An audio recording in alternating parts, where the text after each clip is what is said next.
Xəbər verdiyimiz kimi Yekaterinburqdakı Azərbaycan diasporunun lideri Şahin Şıxlinski saxlanılıb. Azərbaycanın Yekaterinburqdakı diasporunun rəhbəri Şahin Şıxlinskinin evində axtarışlara başlanılıb.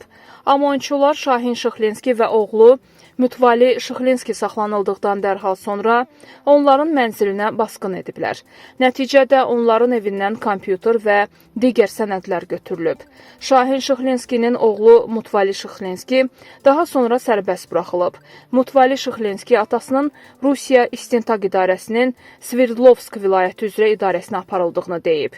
Onun sözlərinə görə, atası Səfərovların ölümü ilə bağlı cinayət işi üzrə şahid qismində istintaqa cəlb olunub.